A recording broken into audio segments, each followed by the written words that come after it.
everyone. This is not exactly how I planned on doing this far. I'm at the Knoxville Asian Festival. My wife was performing here, and I just wanted to come on and tell everybody I was going to be late for my 3 o'clock show. That's right, Kevin, this is not my house. This is not my house. I'm downtown, as you can see. Tall buildings, lots of people. So, anyway, I'm trying to get back to my setup. I have a mobile setup in the back of the car to get ready for Pete, Denny, and I's Q&A we've got coming up. We've got a lot of questions. It's gonna run, you know, we had anticipated planning the whole thing that it was gonna take about an hour for us to get through all the questions, but it's looking like it'll probably push into maybe 2 hours, maybe longer. So it's gonna be fun. What is up, Performance Lawns? I know who you are. You helped me test it to make sure it all worked. Excuse my hat. Colonel! What's up, my man? How are you, sir? How are you, sir? We're gonna be talking a little bit about Bermuda grass in the Q&A. Better eat a power bar. I'll do you one better. We had some gyutang. If you're not familiar with what gyutang is beef tongue. You like that hat? You know, in case you didn't know, I have a love-hate relationship with SiteOne. I love them because they're convenient, and for the most part, they're pretty nice to me. I do not like SiteOne because of the price structure and the inconsistency of their price structure. Meaning, say we have a lot of rain. The inconsistent price structure from SiteOne, and you know, kind of my experience is, you know, I used that Screaming Green fertilizer this spring. I bought 12 pallets of it, and they sold it to me for $21.85 a bag for 12 pallets. I talked to a lot of people, the people at Screaming Green. I talked to other end users like me, and basically all kind of came to the same conclusion that I paid way too much for my material. So, you know, what do you do?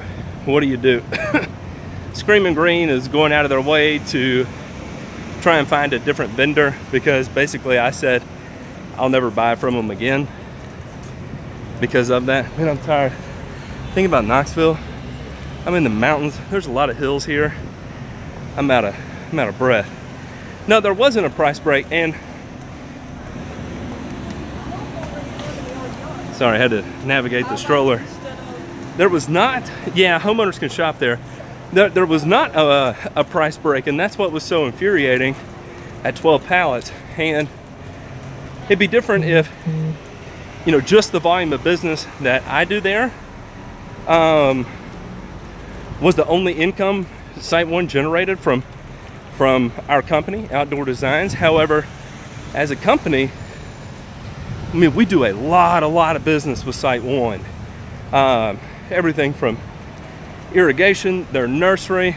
I mean, we're a big buyer from them, and they would not recognize our purchases on the nursery side of the business under the quote-unquote Lesco chemical side of the business. So basically they told me just to deal with it. In 10 words or less, they told me to put my big boy panties on and just accept the fact I paid national average and I don't get special treatment. So anyway, I didn't take it real well, and I still haven't taken it real well, but what do you do? What do you do? You'll have to bear with me. I'm about to get on an elevator. That's why I don't buy from Ewing anymore. What up, ProGrow? Couldn't agree more on Site 1 pricing. Yeah, it's ridiculous. It's not fair. I know that spreader, that Permagreen's getting me, man. Any way to negotiate a price discount for the business? You know, we've tried several different ways to do that, and you got it? Yeah. You made it? Yeah. You gonna be on YouTube? Oh yeah, why not? Okay, we're live streaming. What's up, YouTube? How are you guys? Did you go to the Asian festival? Yeah. It was a lot of fun. It was a lot of fun. We did all kinds of Asian things while we were there. My wife's from Japan, so she was super into it. True. Where is she? She's still there. Oh, okay. She's there with the son and stuff. Okay. All right, bye y'all. Have a good one. Cool people, man. Cool people. So yeah, we did try to negotiate a better price as a business, and they keep making promises, and we've never gotten that better price. We got a bad connection. But we never did get that better price, you know, where maybe they will agree to a better price on a single item or a single purchase. You know, if it's a big ticket purchase or something. I went up too far, but I'm just gonna walk to the car. I don't care. I don't care. Why not? One in Rome, right? One in Rome. So, oh, good.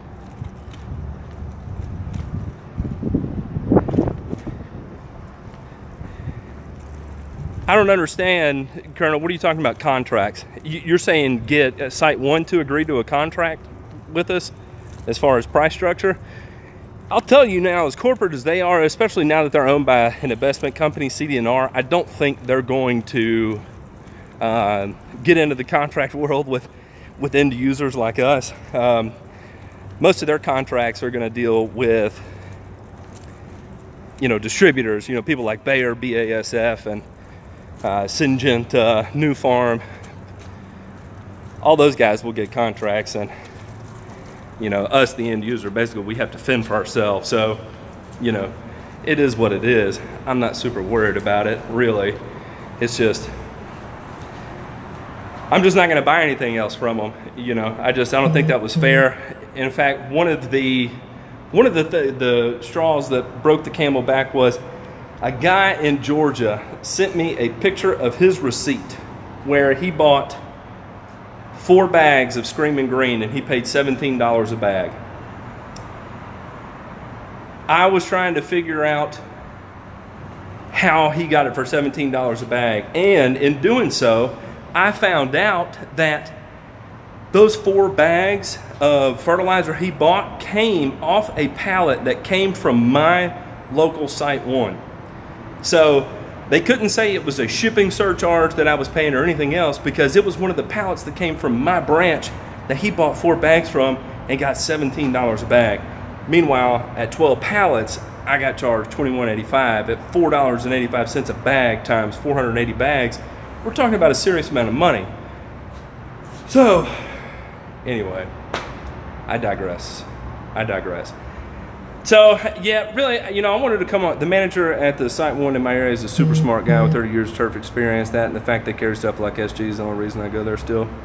Yeah, man, I mean, I'm with you. Sorry, I'm getting text messages while I'm doing this. I'm with you. I mean, Site 1 is incredibly convenient, and, you know, they've got most things that you would want to use. They lack a little bit in the organic department. You know, they don't have, there's no humic acid there. They just started getting into the biosolid game. You know, they're tiptoeing into the biochar world. With Miramichi Green, I don't know how universal that's going to be as far as implementing biochar, but you know, I've used a little bit of it, and it's kind of a topic for a different day. But yeah, they don't have a lot of generics. They have their own Lesco branded stuff, which is, you know, kind of a catch-22, because it's more expensive than a generic product, but you know, it's cheaper than the name brand stuff. Yeah, they've been pushing the Miramichi stuff here too, and I don't exactly know why. They act like it's going to be a game changer, but the fact of it is that it's next to impossible to spread. I don't know if anybody's, you know, dumped a bag of the Miramichi stuff in their spreader and tried to spread it before, but it doesn't work like that. So, Jacob, you work for Pete? No kidding, no kidding. Yeah, we got the Q&A coming up. We tested it yesterday, and it's gonna work so well. It's gonna work so well. Hey, there's Rob. Looking for a starter sprayer about 50 to 75 gallons, gas engine, 100 to 150 foot hose. Northern Tool has a couple. Any recommendations? We don't use credit if at all possible. Carolina Turf Pros. Hey, Rob, what I would do is I would try and find a used GNC skid sprayer. GNC is the best skid sprayer on the market, in my opinion. I use GNC, and I love their pumps. They have a piston pump that can just chew up and spit out anything. I've put bad fertilizer in it before, bad microprill that had a lot of inert matter in it, and it chewed it up and spit it out. Sorry, I gotta get my daughter out of the stroller here. A lot of the marketing around organic seems to like snake oil to me. I've been reluctant to try it. No, you're right, Nathaniel, and the problem is that there is a lot of snake oil out there. So, you know, it's hard to discern, you know, what's good and what's not. What you really have to, and this kind of rolls into your question, Philip, humic products, it's not the fact that it's a humic product that I want to use it. The reason why I want to use it is because a humic substance contains 70% carbon.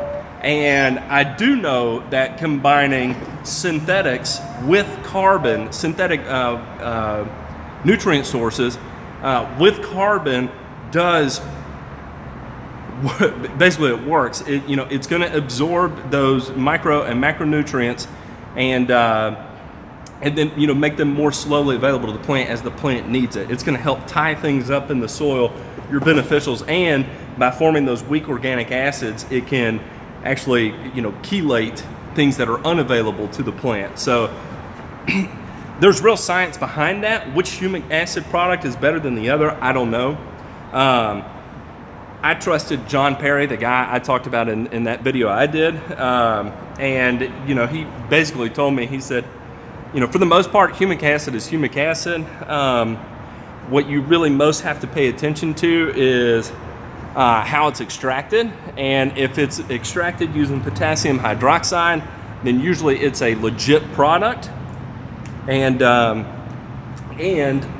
John Perry happens to offer one of the cheapest humic acid sources on the market. So, you know, to me, that's kind of a win-win. He told me his secret on how he actually produces humic acid, how he brews it, and so anyway, that's kind of why I'm in on it. Matt, when you get a new customer, do you conduct a soil test on their lawn? If so, what service for testing do you use? Yes and no. Sometimes, Colonel, if they have a flawless yard, I'm gonna get in here and crank up the air conditioner for a little while. If they have a flawless yard, yes, I will not soil test it. Oh no, I'm staying here. I'm gonna do my lab Q&A with with Pete here in the parking garage, so that's why I'm just going to leave that out there for now. So I forgot what I was saying. Let me go back, look at these questions. Okay, so no, I don't soil test everything from the get-go, but I do soil test every yard at some point through the course of the year. Sometimes that may happen closer to Christmas. Sometimes that may happen immediately, especially if it's a wrecked yard or I'm doing any sort of renovation work. You know, I want to hurry up and get that soil test done and have as much of a total picture as I possibly can before I start any major work on it.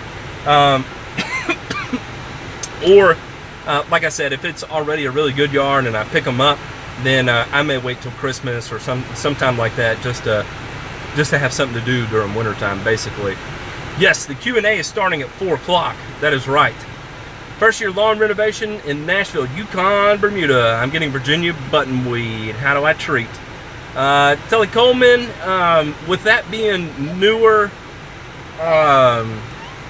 Bermuda grass, probably what I would do is I would treat with Monument with a kicker of 3-way. Maybe 3/4 of an ounce per 1,000 would be your best bet. Monument is a great product. It's relatively gentle on buttonweed, and it's relatively gentle on Bermuda grass, and it works really well on buttonweed and a wide variety of weeds. I had the start of some pretty good buttonweed in my yard before I did my first blanket application of Monument, and I still do not have buttonweed in my yard, so can't really go wrong there. Can't really go wrong there. My daughter's about to pass out. It's warm outside today. Yeah, Nathaniel, that's actually one of my issues, I guess, is the way I market myself. Well, for the last 3 years, I've marketed myself as being the expert in town, and it's been a blessing and a curse. It's been a blessing because most customers that I pick them up for a long period of time. But it's also a curse because it's never easy. Every yard I pick up, I feel like it's just a complete and total project. And so, there's some sort of a balance there where, it's fun. It's definitely a lot of fun. I enjoy doing the yard, but it's a lot of work. It seems like everyone I pick up is a lot of work, and there's a lot of time and a lot of conversation involved to get it there. Jason, I am no longer using Screaming Green. I was very happy with the results earlier this spring. However, in lieu of the issues I've had with pricing, I am no longer using Screaming Green. And it was good. In my opinion, it was good. It was really good, but it wasn't great. It wasn't that smoking gun that I was looking for. I don't think anything is the smoking gun that I'm looking for. I had high hopes that it was. I'm getting choked. I had high hopes that it was the smoking gun, but it wasn't. I still had just as much disease as I did last year, if not more. But I had higher disease pressure this year. And I liked the color okay. The color was good. It lasted a super long time, but the color never did peak real hard like it does if you put down U-Flex on a yard. It just didn't have that level of green. So, all in all, was it a good product? Yeah, very good product. Excellent, duration.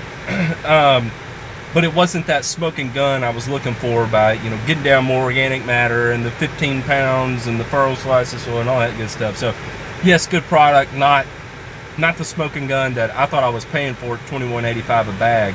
I'll tell you that right now. Again, because I'm Southern, I'm actually drinking an Arnold Palmer from McAllister's. That's right. A little sweet tea and lemonade. Now I had another question come up here. Do you rotate change pre-emergence by a method of action to avoid disease issues? Philip, at this point, no, because we are screwed. Barricade is on its way out as far as being effective, and everything kind of falls into that category that we have to use. So whether we switch Barricade or pendimethalin or dithiapyr, we're all putting down the same class of pre-emergent, same mode of action. So we can switch it up all we want, but we're not really doing anything different. I guess we could start using more Gallery, Isoxaben, but as far as on a residential market, our hands are tied unless we just start skipping years of using pre-emergent, which has, honestly, it's been talked about, is taking a year and just have a strong post-emergent program instead of using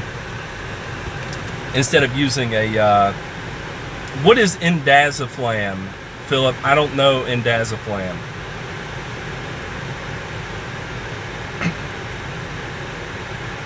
Colonel, since I've got the front yard prepped, oh, Spectacle. Well, if you're on warm season turf, yeah, absolutely, use Spectacle.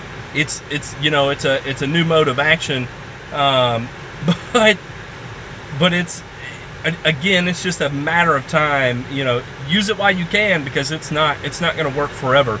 You know, we're probably going to get another 7 years before Spectacle's no longer effective, because we just don't have enough tools in our arsenal to rotate. So, you know, if you want to rotate Barricade and Spectacle, you know, year after year, will it prolong it? Maybe you'll get 10 years out of it. Maybe, I don't know. But I think basically with the technologies we have out there and the chemistries we have out there, we were set up from failure. We were set up for failure from the get-go, and we really have no other options. I mean, we are going to lose the pre-emergent battle, and there's absolutely nothing we can do about it. So I hate to be kind of the doom and gloom guy, but in all honesty, I mean, it's going to be doom and gloom at some point until they do something to help us out.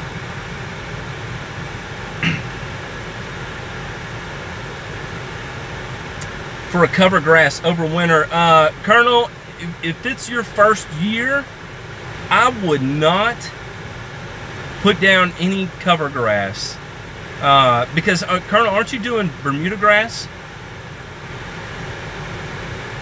I will tell you right now, if this is your first year Bermuda grass, please do not overseed with perennial rye.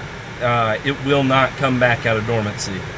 You may get 15-20% of it come out of dormancy. Please do not do that. In fact, no, I would not put down a winter pre-emergent either. I'd let it go, let it get weedy over winter, and then early spring you can come into a blanket application of Monument or Revolver, something like that. But please do not put down ryegrass.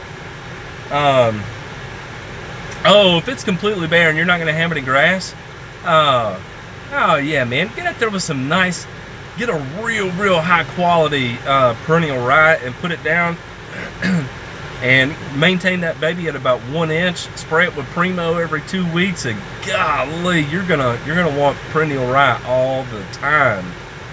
You'll give up on Bermuda grass and just want perennial rye. Don't you put down clover? I will fight you for saying that. Don't even start with me.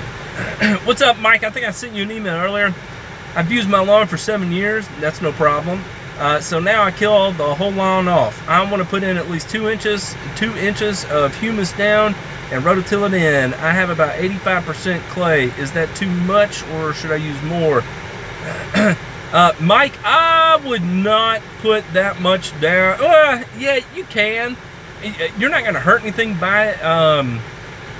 You know, if you rototill it, you've got a great growing medium. If you're rototilling in a humic substrate or compost, then yeah, you know, you're really creating a good growing medium. So, you know, I wouldn't sweat it. Don't overthink it. You can work with what you got. And you know, if you want to take it to the next level, you know, get you some organic material in the ground and start that nutrient cycling taking place. So don't overthink it. Just whatever's easiest for you, however you want to go about it. They're both going to work just about the same way. So as far as the color of turf, U-Flex is currently the best you have found thus far. Yes, Jason, U-Flex is the best in color that I have found. I love it. As far as the color, I just don't like that it's a urease inhibitor.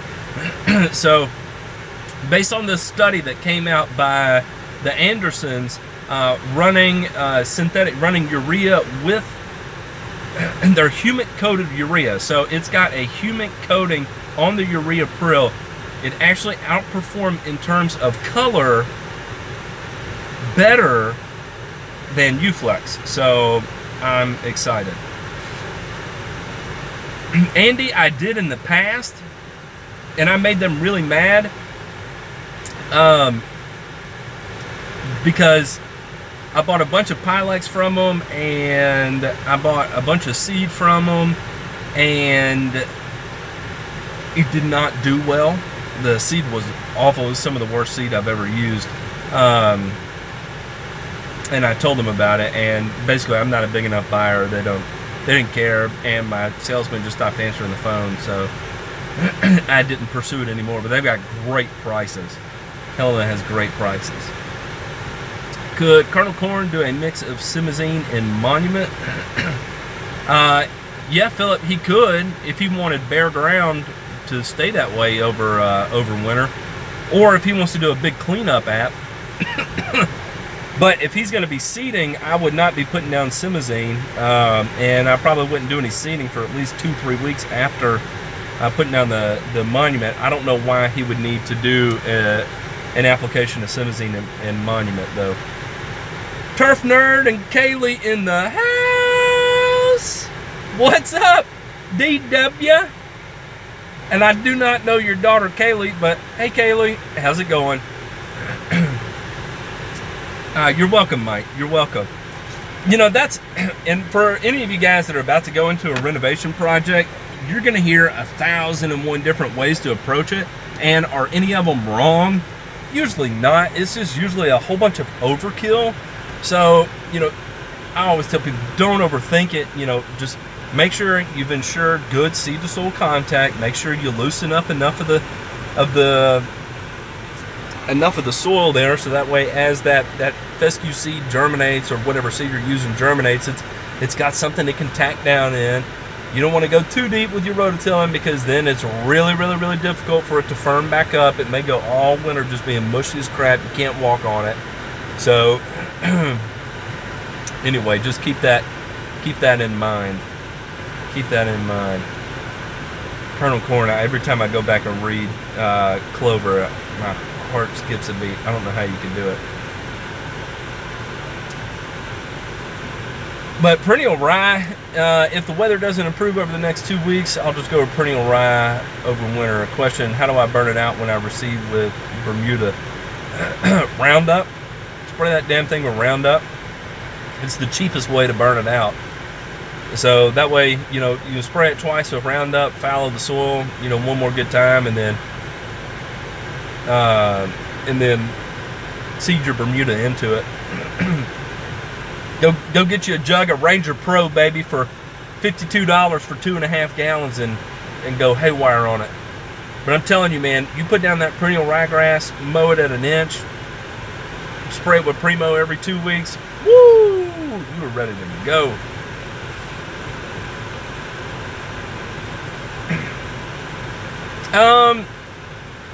Peat moss, I don't know, Telly. I don't know. I know they extract, some humic extractions are done from peat bogs. So I don't know if peat moss has broken down enough to actually contain humic acids. It may or may not, but it's not a bad product. We use peat moss a lot on St. Augustine lawns that had continual issues with disease. We top dress them with peat moss, and that seemed to help improve them. Yeah, MSM does do okay on rye. There's not a green resource near me. No, there's not one. I wish there was a green resource here. There's no yeah, some humic is derived from peat. There's no. I've got a Dickens turf around here.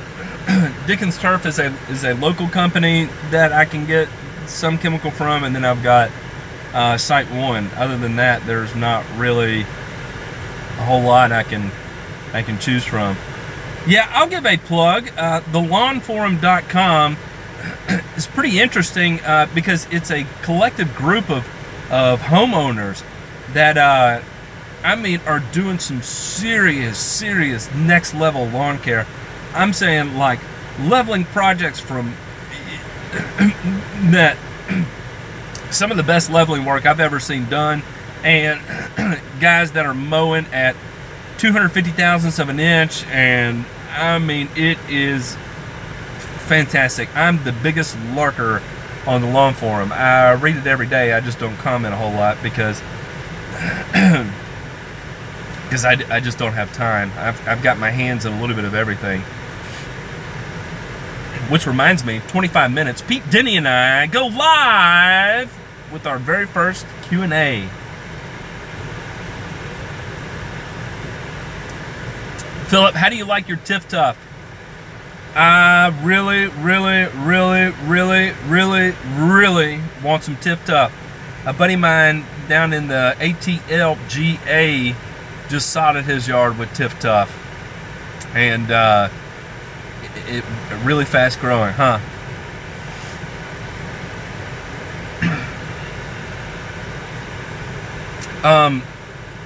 That's interesting.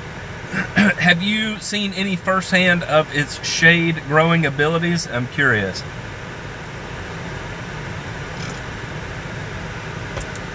Attaboy. Pound of in weekly. That's way more fert than I've been putting on my yard.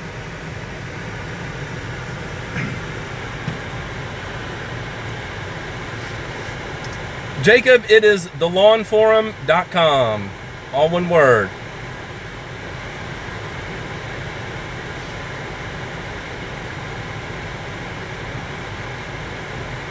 Chris, how are you going to get me all the Tiff Tuff I want? You going to dig it up and bring it to me?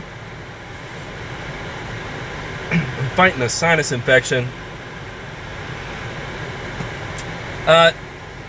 CZRS, it's kind of a loaded question. It depends on who you ask. What's up, man? You know, I guess if you go by the textbook, you may want to use, 6 pounds of N per year. However, if you talk to me, or it sounds like Philip Cagle in here, you can well exceed 6 pounds of N per year. I'm of the mindset 6 is minimum of where you want to be with Bermuda grass. You get a checkbook out and I'll have it delivered.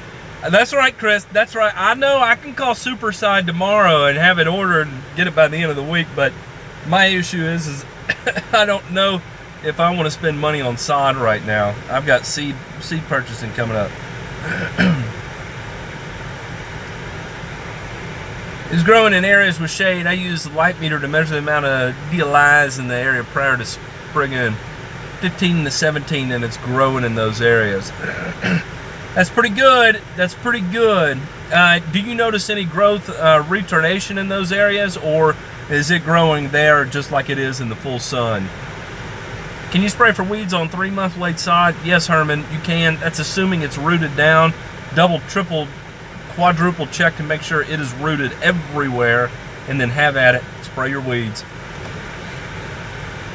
Can you spray for weeds? I already did that. What is Tiff Tuff? Tiff Tuff is a new hybridized, fine-textured, extremely drought-resistant Bermuda grass that came out of Tifton, Georgia. It's supposed to be the newest, latest, great Bermuda grass. So I have yet to play with it.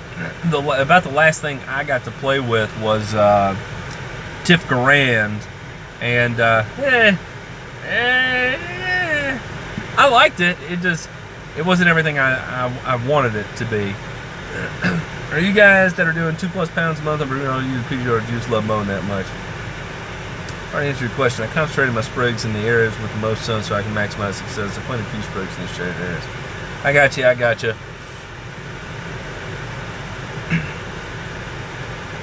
All right, chat. Appreciate you stopping by, brother.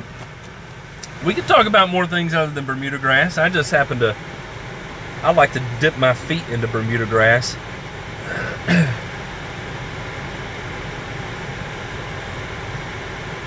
You know, one of the biggest misconceptions about Bermuda grass is how often it needs to be mowed. It trips me out, these people that try and mow their Bermuda once a week and maintain it at 1 inch. It doesn't work like that, and it's difficult to get people to understand. And you can show them, you never want to remove 1/3 of the leaf blade, blah blah blah. It just doesn't register that that if I really want to stick to that, I need to mow every other day to ensure my chance of success. And that's a tough. Okay, I got disconnected for a second. But yeah, you know, you pretty much have to use growth regulators if you want to mow once a week on Bermuda grass, or maintain it really tall. I keep mine at 3 inches, and I can mow it twice a week, and it's doing really good. 2 inches with your rotary mower, yeah, twice a week. That sounds about right. That sounds about right. Yeah, Pete will sell me a few bags. I'm sure he will. I don't know if I can afford Pete seed, buying it from him after he had to pay somebody to get it. Inserting that third man there, that sounds like some expensive seed.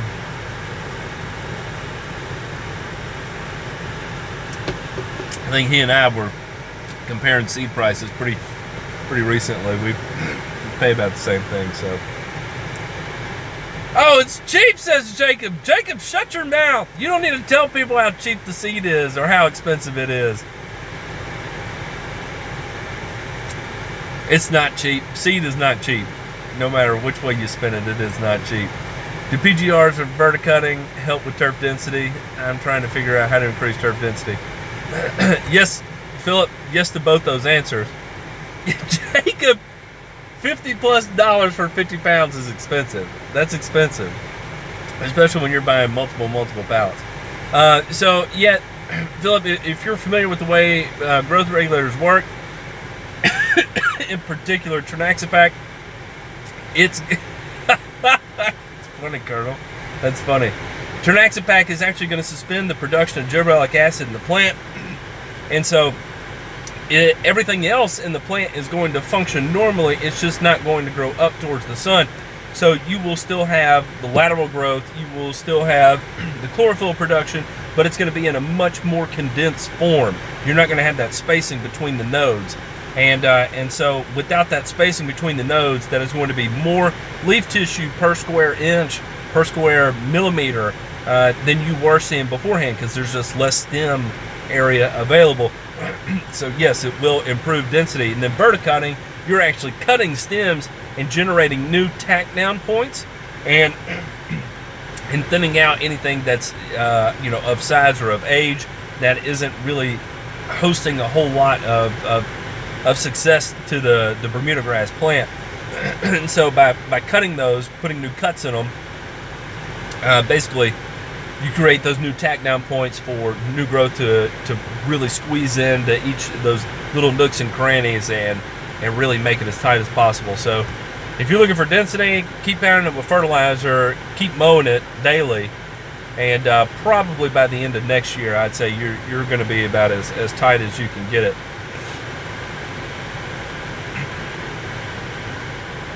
I would start a month out, Caesar. Spray it with a low rate of Primo, fertilize it with ammonium sulfate. On week number 2, put down iron.